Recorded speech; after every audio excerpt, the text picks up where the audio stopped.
بسم اللہ الرحمن الرحیم۔ السلام علیکم ورحمۃ اللہ وبرکاتہ۔ آپ سب دیکھ رہے ہیں میرا یوٹیوب چینل اسلام ود حورین۔ آج ہم بات کریں گے کہ جو لوگ کہتے ہیں کہ اللہ کے گھر میں دیر ہے اندھیر نہیں، تو یہ کہنا صحیح ہے یا نہیں؟ تو دیکھیے کہ بالکل صحیح ہے یہ محاورہ، اللہ کے گھر میں دیر ہے۔ پہلے تو سوچ لیں کہ خود اگر ہم ذات باری تعالیٰ کو دیکھیں ہر چیز سے قطع نظر، تو اللہ تعالیٰ کے ہاں دیر ہے یا جلدی اس کا کوئی تصور نہیں ہے، کیونکہ اس نے ازلی فیصلے کیے ہوئے ہیں، اس کا ارادہ اس کی صفت ہے، یہ ازل سے ہو چکا ہے اور ہر کام اپنے وقت پر ہوتا ہے۔ تو اس کا مطلب یہ ہوا کہ اگر جلدی محسوس ہوتا ہے ہمیں یا دیر میں محسوس ہوتا ہے، تو وہ میری یا آپ کی ضروریات اور کیفیات کے اعتبار سے ہے۔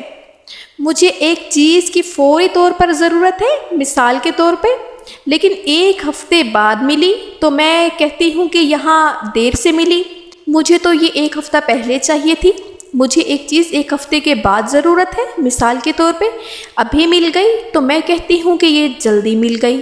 تو یہ ہمارے اعتبار سے ہوتا ہے، یہ ہماری کیفیت کے اعتبار سے ہے، یا یوں کہہ سکتے ہیں کہ یہ ہماری ضرورت کے اعتبار سے ہوتا ہے۔ اللہ کے گھر میں نہ دیر ہے نہ جلدی ہے، اس کا کام اپنے وقت کے اوپر ہوتا ہے، جلدی یا دیر ہمارے اعتبار سے ہوتا ہے۔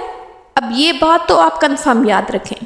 اب دوسری بات یہ ہے کہ جو کہا جاتا ہے کہ اللہ کے گھر میں دیر ہے، اس کا مطلب یہ ہے کہ ضروری نہیں ہے کہ اللہ تبارک و تعالیٰ جس طرح ایک بندے کو اپنے رب کی اطاعت میں جلدی کرنی چاہیے، وہ ہمارا رب ہے، معاذ اللہ ہمارا بندہ نہیں ہے کہ ہم جیسے ہی منہ سے لفظ نکالیں اللہ تعالیٰ فوراً ہماری خواہشات کو پورا کر دیں۔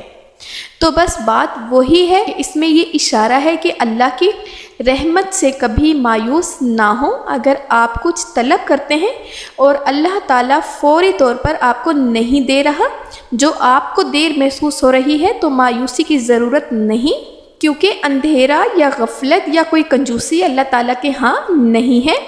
اللہ تعالیٰ اپنے خزانوں کو روکنا چاہتا ہے، ایسا نہیں ہے کہ وہ غافل ہے، نعوذ باللہ، نہ وہ ظلم کرتا ہے۔ اس کا مطلب یہ ہے کہ بعض اوقات ایک اللہ کے ازلی فیصلے کی تکمیل میں ہمارے اعتبار سے اب یہ وقت ہے، جیسے ہمیں وہ دیر محسوس ہوتی ہے تو بس یہ کہا گیا کہ اللہ کے گھر میں آپ کے اعتبار سے دیر تو آپ کو محسوس ہو رہی ہے، لیکن اندھیر نہیں ہے، یعنی ظلم نہیں ہے۔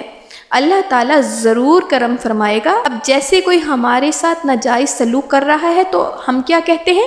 یہ تو فاسق ہے، یہ تو فاجر ہے، غلط کام کر رہا ہے، اس کو اللہ مہلت دیتا چلا جا رہا ہے۔ تو یہ جملہ کہا جاتا ہے اللہ کے گھر میں دیر ہے اندھیر نہیں۔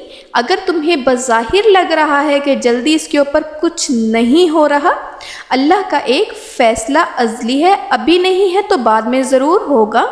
اللہ تعالیٰ اس سے انتقام لے گا یا اس کو ہدایت کی توفیق دے گا اور اس کو کفارے اور تدارک کا موقع دے گا۔ دنیا میں دے ٹھیک، ورنہ آخرت میں تو ہے ہی ہے۔ تو یہ جملہ کہنے میں حرج نہیں ہے، لیکن صحیح تفسیر اور تشریح کے ساتھ اس کو سمجھا جائے کہ اللہ کے ہاں دیر ہے اندھیر نہیں، اس بات کو صحیح سمجھا جائے تو زیادہ بیسٹ ہے۔